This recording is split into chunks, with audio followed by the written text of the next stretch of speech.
It's an intro she doesn't need. Yeah, okay. Good afternoon, ladies. Okay.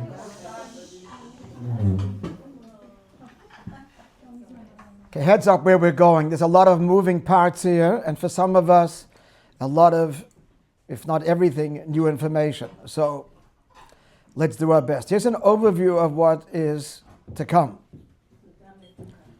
Number one,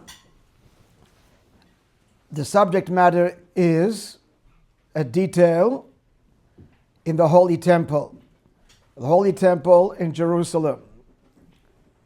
The Holy Temple in Jerusalem was destroyed some 2,000 years ago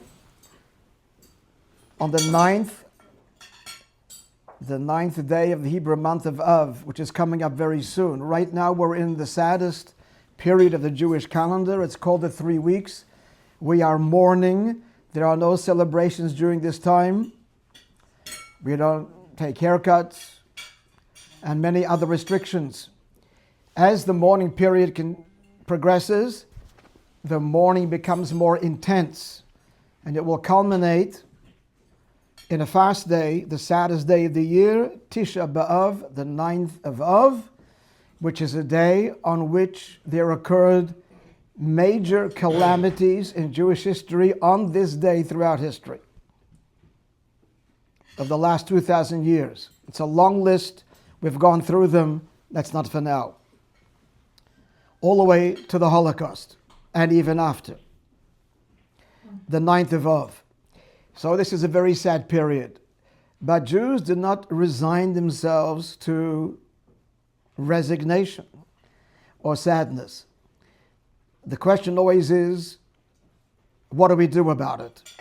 So one of the things we do about it, namely, what's the it? The it is to end the suffering, end the exile, have Mashiach come in a world perfected and redeemed and the temple rebuilt. What do we do? Well, in general, we do mitzvahs. We do what God asks of us. We make the world a better place mitzvah by mitzvah. But particularly during this 3-week period, we study the laws of the temple. By studying the laws of the Holy Temple, God's house in Jerusalem, we hasten its realization. So we're going to zero in on one particular law. This is the way it's going to go. First of all, we'll identify what we're talking about, just physically. What are we talking about? A particular chamber in the Holy Temple complex. We're going to look at a law as it is codified, stated by the great codifier of Jewish law, Maimonides. He makes a statement, a legal, halachic statement about the temple and about the temple. Then someone asks a question, objects to the statement because of X, Y. We answer the objection, clarify, defend the original statement.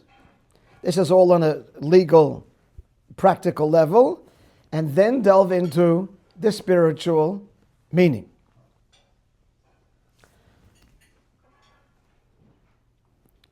The house of God, we need to remember, is the model for the whole reason you were born, and me, all of us. The reason the soul came down to the world is to make, at the end of the day, the world a home for God, where He shares Himself with each one of us in the deepest way.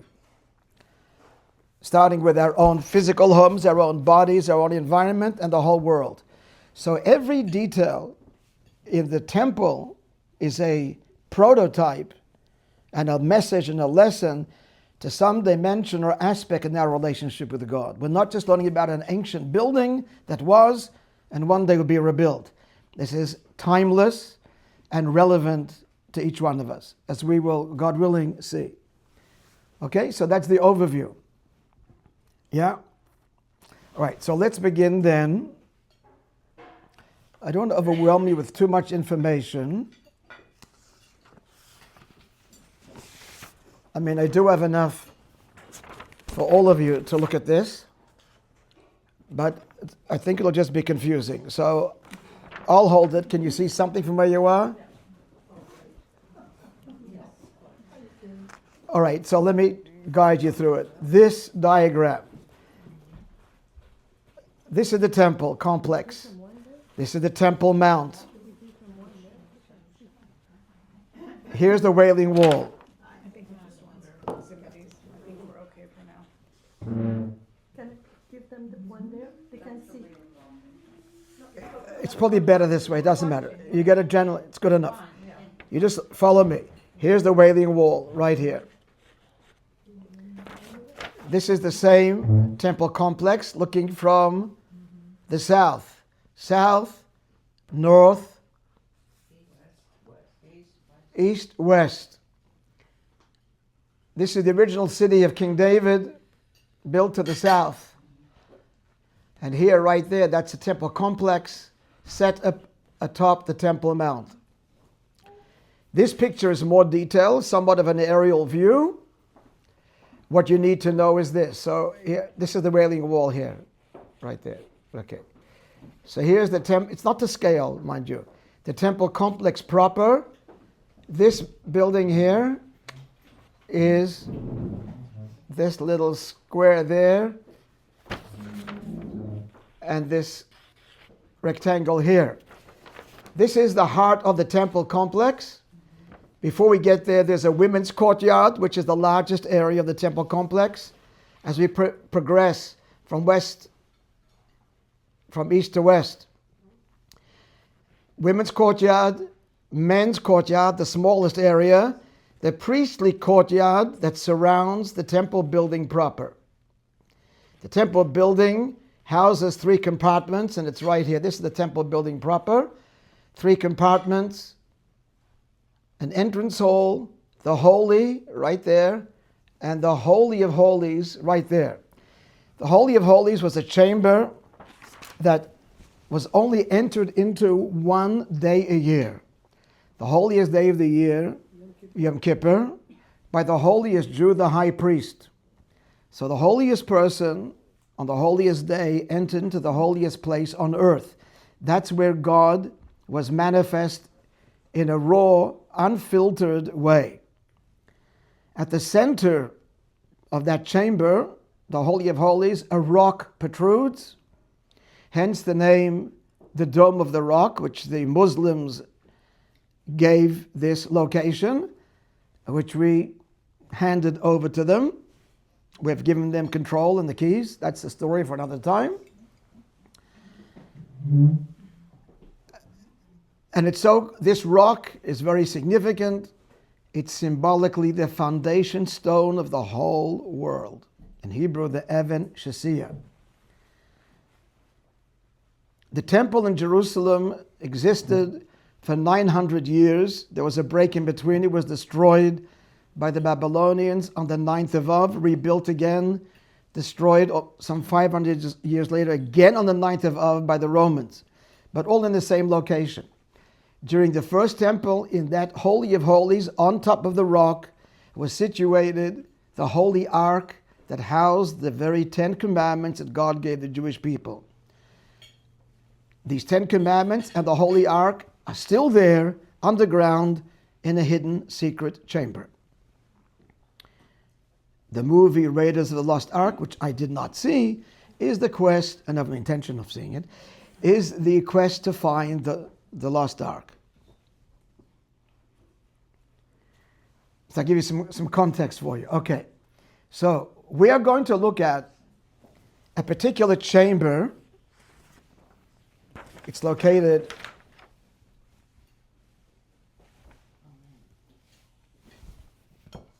not that you can see so from where you are anyway, but right here, a chamber right there. It's a suite.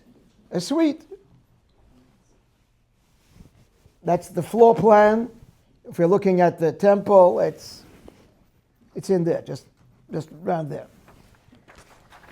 Now this chamber was a suite, a beautiful apartment, simple but beautiful, where the high priest lived.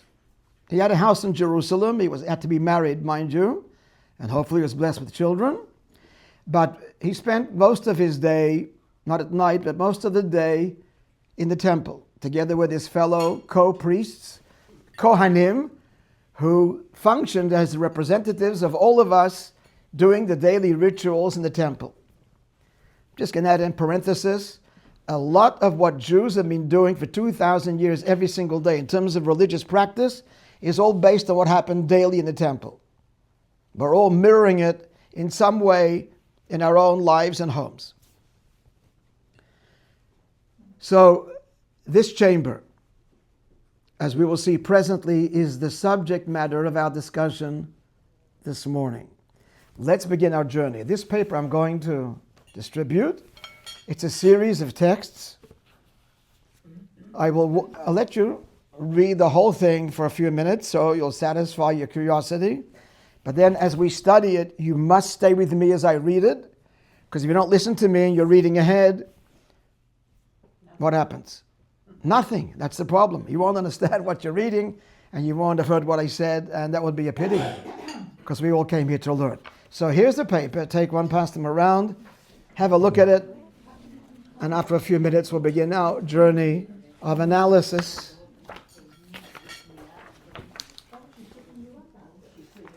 We have enough?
Okay, when you're ready, let me know and we will start learning it.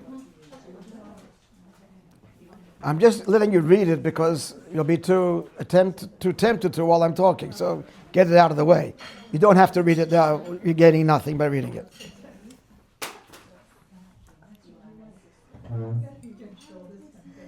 Okay, we're going to start. Okay? Ladies, you really got to be focused. The first paragraph on the page is law number 9 of chapter 1 of the laws of the construction and the details of the Holy Temple. This is from Maimonides, the great Rambam, the codifier of Jewish law par excellence, the unparalleled great teacher of Torah. It's, see the top of the page, Hilchas Beis HaBchira, which means the laws of God's chosen house. He writes, in law number 9, we must not build with any wood protruding at all, only stone, bricks, or cement. Similarly, we must not make wooden chambers in the courtyard, rather they were made of stone or a brick. Now listen up, don't read any more, please. Look at me. Look here. Sorry? What's the reason for this? Jerusalem stone is beautiful, we agree. But why can't you use any wood in the temple compound? The reason is as follows. The Torah, scripture, prohibits, quote, you may not plant a tree. God's talking in the Bible, Book of Deuteronomy. You may not plant a tree near my altar. Why not? Because the pagans would plant trees near their pagan altars. In some cases, they actually worshipped a certain kind of tree called the Asherah tree. God says, keep it away from my altar. Okay? That's what it says in Scripture. So the sages, as they often do, rabbinic law, what does it do? It enhances and protects scriptural law.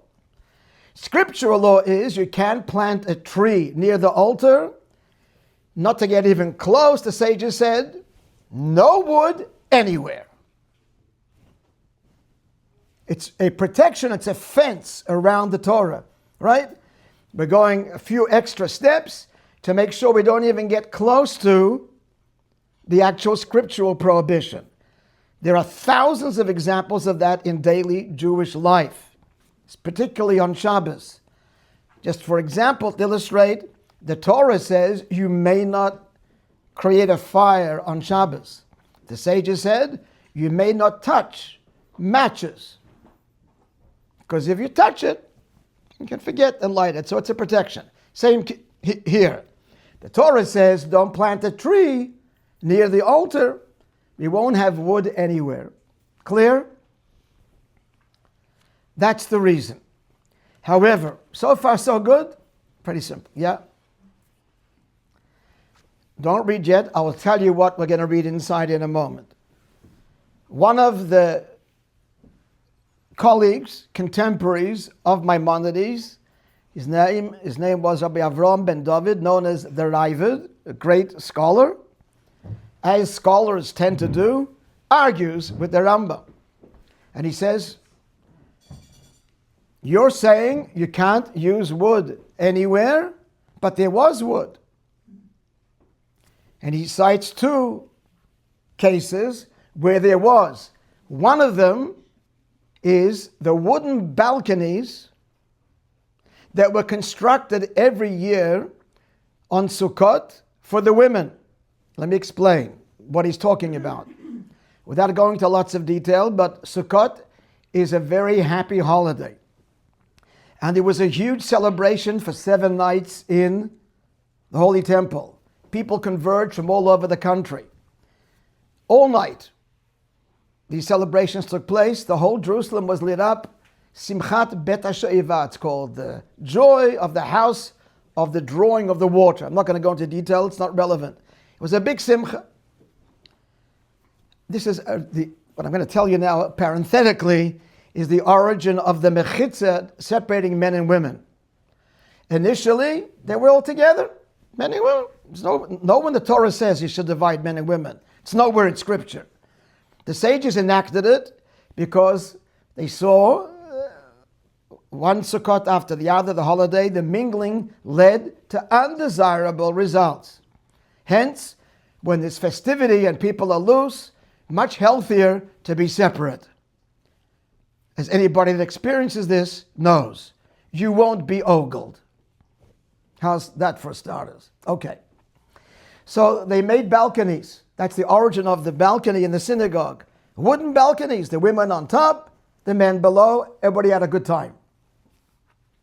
Celebrating the holiday, not any other kind of impulse. We're clear? So the objection is, how do you say, Rambam, you can't have wood anywhere? They did have wood. They had wood every Sukkot, the women's balconies that were set up for the 7 nights of Sukkot. Clear? His objection.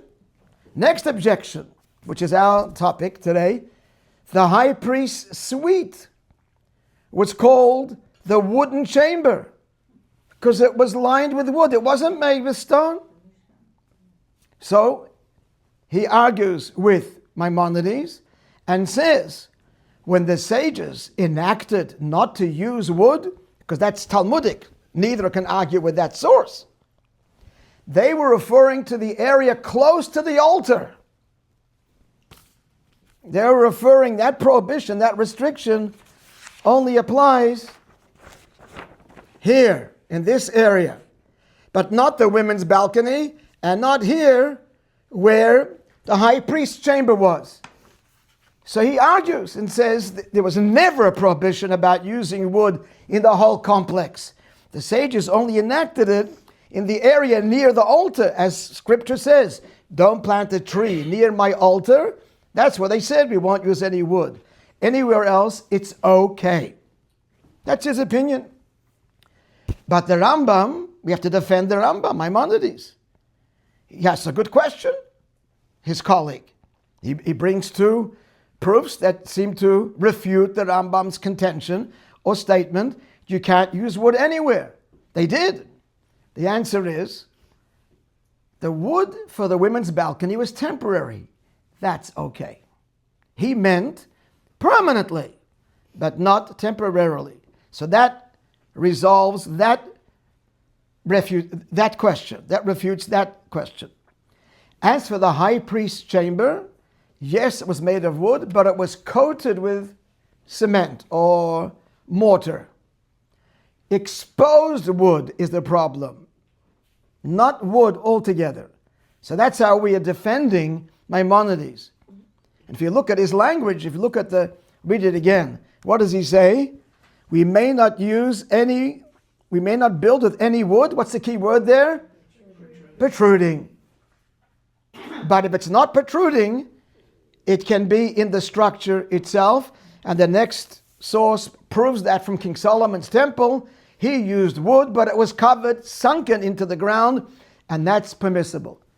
So now all is good in the world. We can all sleep at night.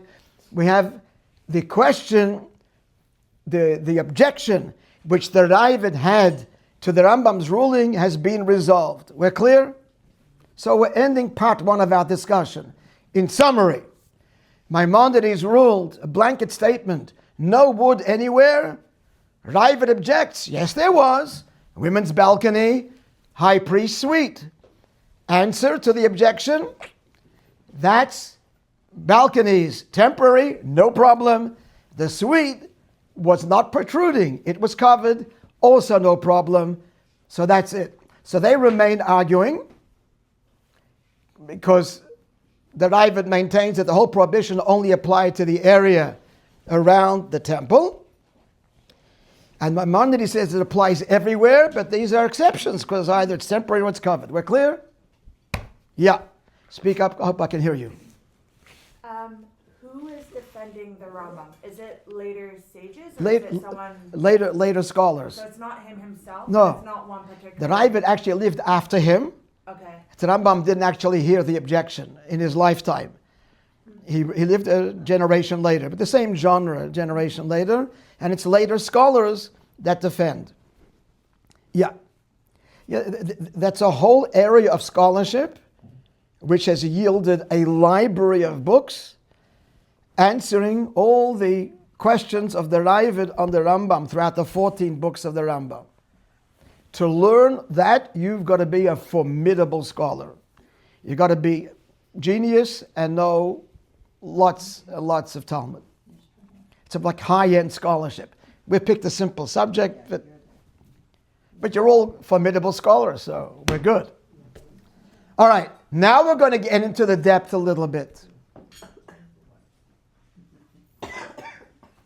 So what are we left with? We're left with, as we focus on the chamber of the high priest, it was called, now some more information coming, friends. It had a name change. During the first temple and the better half of the second temple, we're talking centuries, 7 centuries, 8 centuries. It was called the chamber of the wood because it was made of wood lining, but we said covered. The question is, number one, why make it of wood? Just avoid the whole problem. Make it of nice Jerusalem stone, like everything else in the temple. Simple question. Why make it of wood and then, in order to respect the law, that you can't have wood protruding, cover it, don't make wood altogether? Hear the question? It's a very simple question. One of the answers is as follows. As I told you, this is the suite of the high priest. Now, there was 1 week a year he spent the entire week and did not leave the temple complex. 7 days, 24/7. The week before Yom Kippur, he spent 1 week intensely preparing for what he needed to do on Yom Kippur. Because on Yom Kippur, the high priest did all of the services, even the ones that were done year-round by ordinary Kohanim priests. He did it all. It was exhausting, exacting, and demanding, and he had a whole week of preparation. Okay. Being high priest is a very coveted position. All of Israel, everybody's eyes are upon him on Yom Kippur, for sure. He was the center of everybody's hopes and hearts. So our sages, one of the answers goes, wanted him to be humble and not take his position such that he became haughty or arrogant. They made it of wood, which is least less expensive than the Jerusalem stone, so on, to humble him. That's why it can't be exposed. So they covered it, but they made it with wood. In summary, why? To humble. Similar. Now we're gonna reject that answer now. Tell you why. That can't be why they did it. Because we've already humbled him. And how much humbling do you need? Have we already humbled him? The location of his suite. I could show you on the map, but I'll show you. The high priest, friends, on Yom Kippur, we may not bathe. Did you know that? Now you know. Take a good shower, a good mikveh before Yom Kippur. For 24 hours, there's no bathing. Except the high priest. He immersed in a mikveh 5 times on Yom Kippur. 5 times? Yeah. Now you learned something, didn't you? Now his mikveh, his ritual bath, was here. And his suite was there. It's the opposite end. This is north or south. He was in the northern end of the complex, and the mikveh that he used 5 times was south. The Talmud says, why not build them close together? He was going back and forth to his suite. No, you make him walk across the whole breadth of the temple to humble him. So if he's already being humbled by the location of his suite, do we have to go then and add even more and make it out of wood? If he doesn't get the message the first time, he won't get it the second time. So we're rejecting the answer that it was made out of wood to humble him. We've already got the humble factor, the location. So we're still left with that question, why make it of wood? Make it of stone. We're good? You following me? Yes? That's who we're... Yes? Answer. Before I get to the answer, some more history and more information and more questions. That's how Jews learn. You ask questions. That's why Jews are so innovative and creative, because we're always asking questions. We don't accept it. Yeah. It works. Leave it alone. Make it better. Why? We're always challenging. It's our tradition. It's from the Talmud. That's the way you learn. Challenge. And that compels you to get deeper and deeper and deeper and come up with new solutions and be creative, etc. We're not resigned to anything. We change. We fix the ills of the world. It's in our blood, religious or not. Right? Right. Nobel Prize winners, Jews, way off the charts from day one. It all starts with the Talmud. And even earlier. So more questions. Yeah? The Kohen Gadol. Sorry, yeah. The Kohen Gadol is the Kohen Gadol for a reason. Why are we so worried about humbling him? Whether by having wood or making him go back and forth. Like, Okay. he's special already. So it's a good question. We're going to get the answer soon. But even before the answer we're going to give here, which will emerge, human nature, when you get honor, no matter how refined you are, getting a lot of attention and honor, can stroke the ego. It's only human. So we want to make sure that it's balanced. But there'll be more to your answer. Rabbi, just a room made of wood changes the temperature.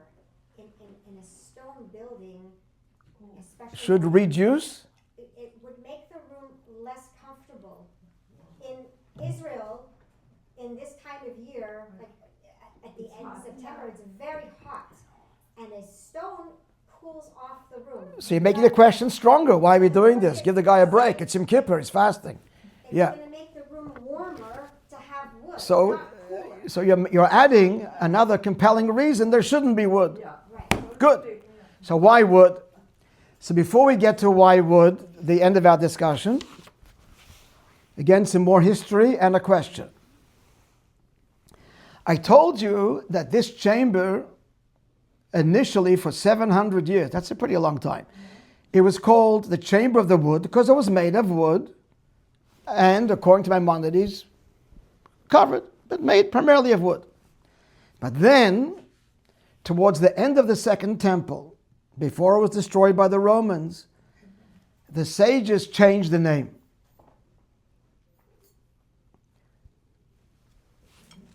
There are two tractates in the Talmud, remember this could be relevant later, that talk about this chamber. One is the tractate that deals with the construction and measurements and measures of the temple, and there it's called the Chamber of the Wood, or the Wooden Chamber. And there's another tractate which deals with Yom Kippur. There it's called by a different name, and this name was given way later. What's the name it was called? It's a Greek term. Parhedrin. That's the name. What is Parhedrin? It's a Greek word. Parhedrin refers to, literally it means the king's officer. What's the connection?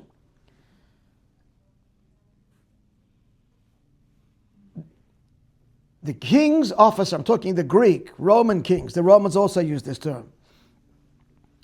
It's more actually for Caesar. So Caesar is a smart man. You don't want people in position of power for too long, because then you risk being overthrown. He would change them. There'd be a big turnover. The high positions close to him of authority and power would be every year somebody new, not too comfortable and not able to garner support, so that his position was more secure. You follow the logic? That term is called Parhedrin. That officer or that position that was constantly changed, it's called Parhedrin. So why was that the term now being applied to this suite, the high priest suite? Answer. Towards the end of the Second Temple, sadly, there was corruption, spiritual decline and corruption of the Jewish people that led to the destruction. The Romans controlled Jewish life, including religious life, including what happened in the temple. People, priests, you had to be of the priestly lineage, but if you were a Kohen, they vied for this position to be the high priest and paid for it. They bribed or paid the Roman officials to be appointed the high priest, which is the leading figure of Jewry. Therefore, now here's the thing. As we said earlier, Yom Kippur is the one day of the year when the high priest went into the Holy of Holies. If he was not worthy, if he was not righteous, he died then and there or in the course of that year. Just in parenthesis, it's not a punishment. It's the revelation of God was so great. If you weren't a pure vessel to be able to internalize it, your soul would spill out of its body, if not today, tomorrow. It would be too overwhelming. Close brackets, just explaining what this punishment is. Like all punishments in Torah, they're not impositions, they're consequences. If you exercise well and you're healthy, it's not a reward. That's what happens when you exercise well. If you eat candy and you get a cavity, it's not a punishment. That's what happens when you eat candy. In Torah, all of the rewards and punishments are consequences, spiritual consequences. But the fact is that there was a big turnover of high priests that didn't last a year. So the sages, it would seem, as a sarcastic, almost derogatory commentary on the times, changed the name of the suite. It used to be called the wooden chamber. Now every year, often, not always, is a new high priest. It's called Parhedrin, invoking the turnover of the King Caesar's offices. Clear? That's the historical answer. Clear? Our question is, even if that's true, we want to immortalize that and make it a factor, part of the Talmud. And on the page, you can take it home, you'll see it's called Parhedrin till today. It's a terrible thing. Why do you want to immortalize that? Number one. Number two, not every priest died. There was some righteous amongst them even towards the end of the Second Temple. Why would they have to suffer the ignoble humility of spending this time in a chamber? There's a word for it. Called Parhedrin, which is all negative, and they necessarily were not negative, not necessarily negative. It's not fair. It's not a Jewish thing to do, to immortalize negativity. So why would they call it that? Now the answer to all of the above.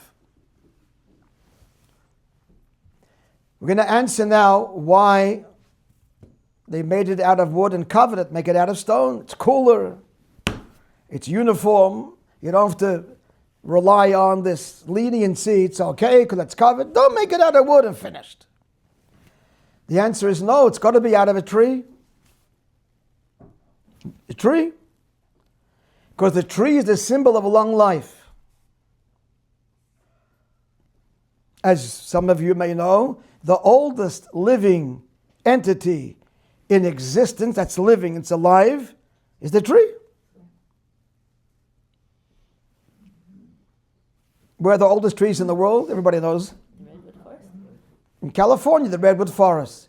And parenthetically, as you all know, every year a tree, you learned that here, every year a tree adds a ring. So it's empirical evidence as to how old you count the rings. So how old are the trees? Approximately 6,000 years old. That's how old the world is, as the Torah tells us.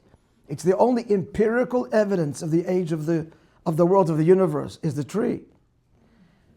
Everything else is based on a system called carbon dating, which I won't go into now, but it's based on the radioactive emissions. And the assumption is they're constant, and based on that, the world is old billions of years. It's a huge assumption that the radioactive emission has been the same throughout all time.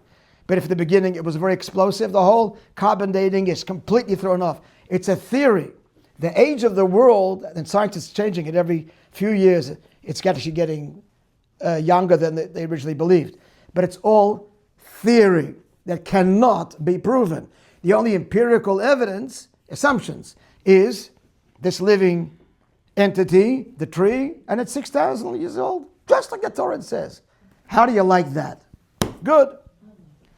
So the tree is longevity. On a very simple level, the high priest represents the Jewish people. And what's he praying for? Long life, everybody. So that's answering right now why you want that chamber to be made of wood. The only place is because it's one of the prophecies that God says when Mashiach will come, my people will live like the tree forever.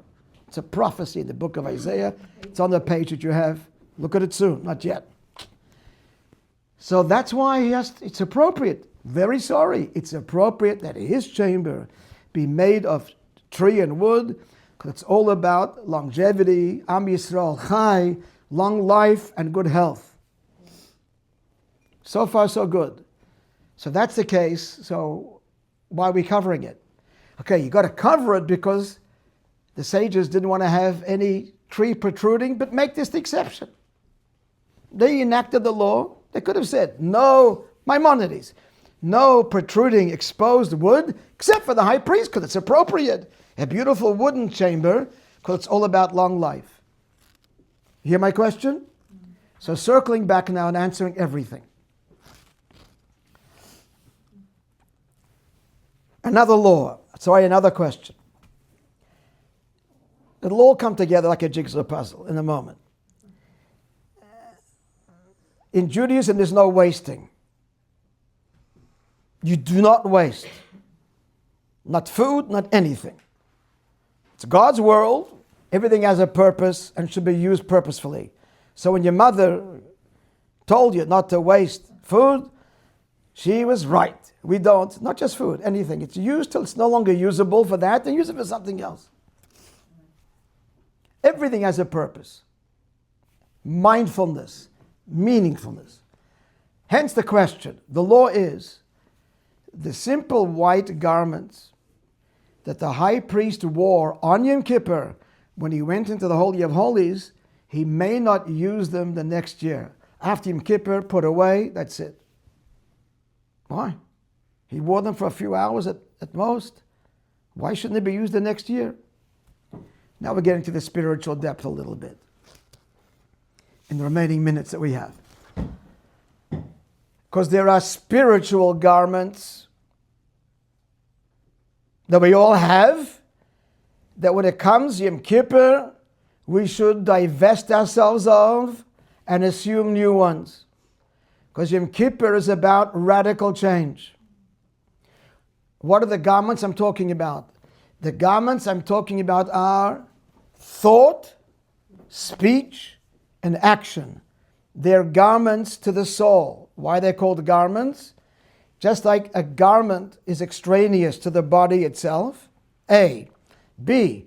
You don't need garments for yourself. You need it to negotiate your environment. There's people, got to be dressed. It's hot, you got to be warm. It's the environment that requires garments, not the person himself. It's interacting with the world outside of me. Obviously, action is interaction with the world outside of me. Speech is, you don't know what I'm thinking when I talk, now you know. And thought. Let's not confuse thought with intellect. They're not the same. Intellect is expressed in thought. It's not thought. Thought is you are processing what you feel or what you understand or what you experience. It's an internal conversation. Pure intellect is beyond language, beyond thought. But that's not for now. But you get this point. Thought is an internal conversation. Speech is external. Action, more garments. Clothing to the body of the soul. The soul in heaven doesn't have these garments. There's no thinking. There's no speaking. There's no doing. Of course, there's no action. There's no speaking or thinking because everything is transparent and immediate and just is. You don't have to process in heaven. Everything is revealed. Processing is required in this world because things aren't clear. We're not even clear about what I feel. I've got to think it through. What am I feeling? What do I understand? So just like physical garments, there's three kinds. There's garments we wear close to the skin, the undergarments. They're like a shirt, intermediate, and then a coat or a jacket, the external. Thought, speech, action. On Yom Kippur, it's expected of us and possible, the Jew going in Yom Kippur and coming out the other side, the speech is different, the action is different, and even our thought process is different. We're being elevated, cleansed, purified. That's what the gift of Yom Kippur is. Rebirth. That's the reason why the high priest didn't wear the same garments. They put aside. It's a powerful, symbolic message to everyone. You don't come out of Yom Kippur if you truly experience it and you invest in it. It doesn't come in a vacuum. There's 10 days before and there's a month before preparation. If we truly prepare for Yom Kippur, it's cleansing, it's reborn, new garments. Pure soul now, donning. My words are different, my actions are different, and even my thought patterns, which can be destructive and endless on a loop, cleansed, removed. New ways of thinking, new ways of speaking, new ways of acting. Rebirth. That's the greatest gift possible. And it's possible, and Yom Kippur gives that ability again. provided we observe it and we come into it with the necessary preparation. That's the reason he doesn't wear those garments. It's symbolic of what Yom Kippur is all about. Change, radical change. Now we're getting close to our quarry. One of the questions we asked was, the sages changed the name of the chamber from the wooden chamber to the Parhedrin. It's a sad part of our history. Why immortalize it? Why change the name? And why would every high priest have to suffer to be in that suite, even if they were righteous? The answer is, it's actually something positive. A new king's officer, spiritually, yes. We become new people after Yom Kippur. Physically the same, but spiritually new. So the name actually on a deeper level is a compliment. Parhedrin. He could be the same high priest serving 80 years in a row, and there were such people, one person.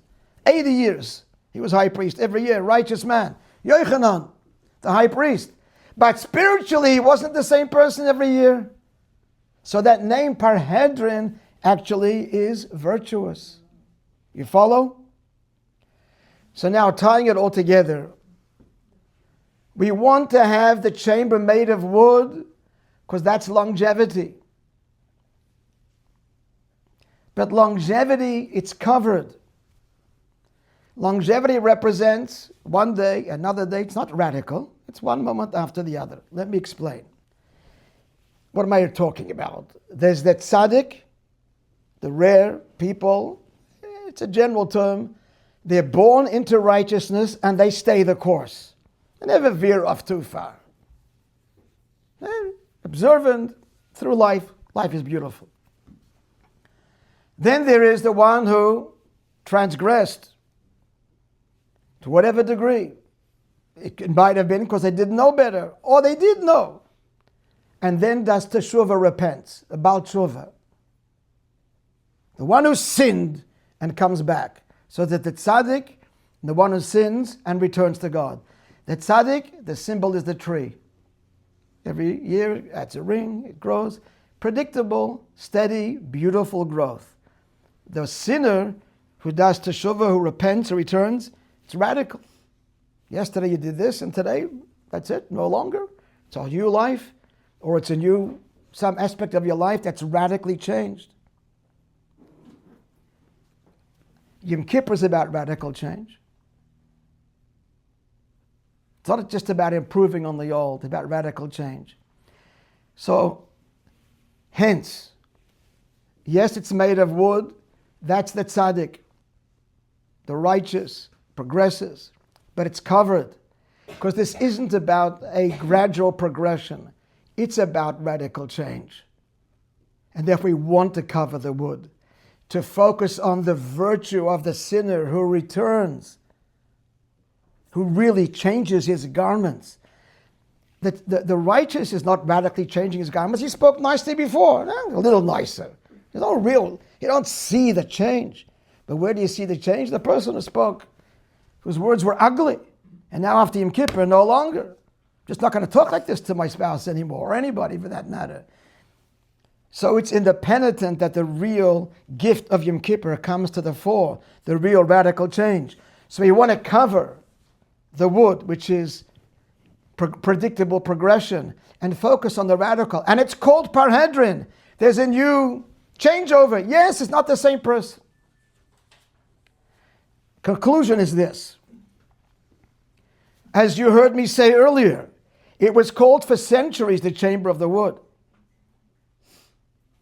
or the wooden chamber, because till the end of the Second Temple, the people basically were righteous. And so that was called. It was called that, reflective of the generation, pious, but gradually diminished. Towards the end of the Second Temple, terrible corruption. But, here's the huge but, this terrible corruption and sin actually becomes the means for the greatest light when there is teshuvah. When darkness is turned into light, it's a much greater light than ordinary light. So it's only called Parhedrin towards the end of the Second Temple, and now a deeper understanding is that's not a put down, that's the greatest praise. All to say, friends, let's apply it to us. It applies to us, our generation. If you go back to your grandparents, you don't have to go back that far. Parents, grandparents. For centuries, Jews were Shem Shabbos and observant. They were righteous. They had Yom Kippur. It came and went. They improved.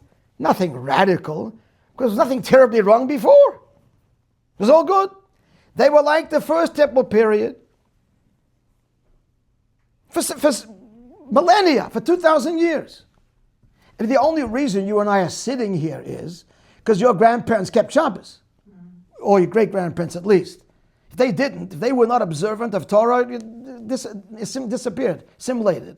Jews are only Jews today, everybody, that exception. Trace it back, not too far back. Everybody kept Shabbos and Yom Tov and Tefillin and Mikveh. They were righteous. But our generation lost the plot. Not through a fault of our own. Holocaust, America assimilation, temptations that they did not face. They didn't face where is God like we do after Auschwitz. They didn't face the temptations of open America, which is now turning on us, which is the best news ever. But till now, open America, the universities, built by Jewish money, prosper, make money, they didn't have these temptations. We do. And many Jews kind of lost it. Shabbos went and kosher went, slowly but surely, you got to make a living. However, now, in the last few years, the last generation, and particularly since October 7, particularly in Israel of all places, there's the most secular place of Jewish concentration in the world, aside from the religious places. The secular Israeli is much more secular than your secular North American. It's changing since October 7. There is a real transformation, a real shedding of the old garments. Just this week, did you see the news? If you've been following the story, there were schools in Israel, government schools, forbade the children from putting on tefillin. Yeah? Forbidden. So Chabad would go in there. There's actually one guy, Yossi, you know Yossi Fedida? Yeah. MTC. Yossi Fedida. So he happens in MTC and in Kotzin Luke. He himself, I'm saying, is about Tshuva through Rabbi Raskin and his whole family. You know what I'm talking about. This little cute Natan, my little mascot. So Yossi Fedida, thank God, successful. Hashem help him further. I don't know what the number is, but he has, just this morning in Shul, a family came, had lost their mother, 101 years old, and whatever, and he sees they don't have tefillin, he tells me, pulls me aside, any of them want tefillin, I'm paying for it. He has paid for thousands of pairs of tefillin. He has set up tefillin booths all over Israel that he's paid for, particularly in the schools. This caused tremendous backlash, principals fighting against it, and throwing the kids out, expelling kids. This is Israel. Yeah. So they passed a law this week.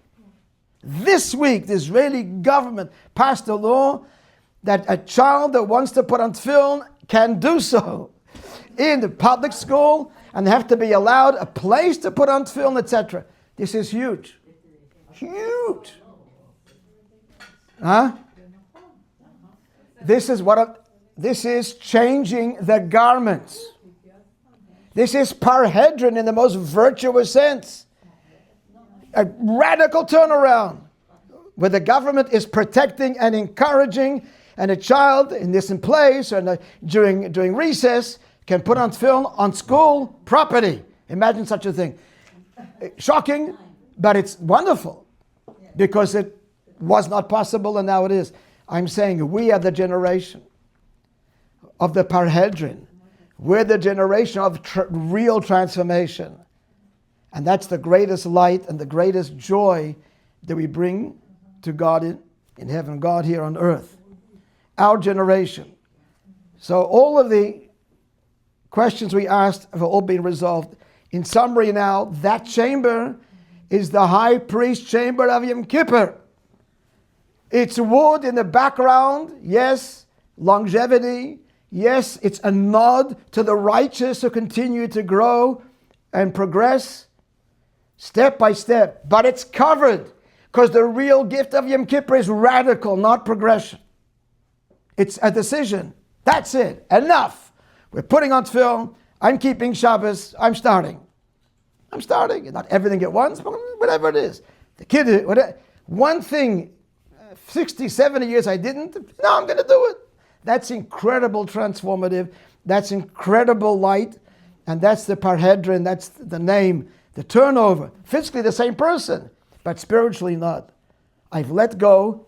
I'm reborn. And that's one of the reasons, I'll conclude with, he went to the mikveh so many times on Yom Kippur. No one can go to the mikveh, he goes, because mikveh is rebirth. It's a return to the womb. Why 5 times? There's 5 levels to the soul. It's rebirth. Not the same person came in, came out. It's a new appreciation of life, a new relationship with God, a new lease in life, new opportunities. What was, washed away. No longer. That's the gift we all have. We can all do it if we want to seize on it. No matter how long we've been in this pattern of actions, words, or even thinking. In a moment, especially Yom Kippur, it can all abruptly change. That's the unbelievable gift of Yom Kippur, and all of that is conveyed in all the details that we learned about this morning. Thank you all for listening. Okay. Yeah. Why 5 times, Rabbi? I can't hear. Why 5 times? Can you understand? Lo shomei. Why 5 times? If you want to take the paper and by all means, you can.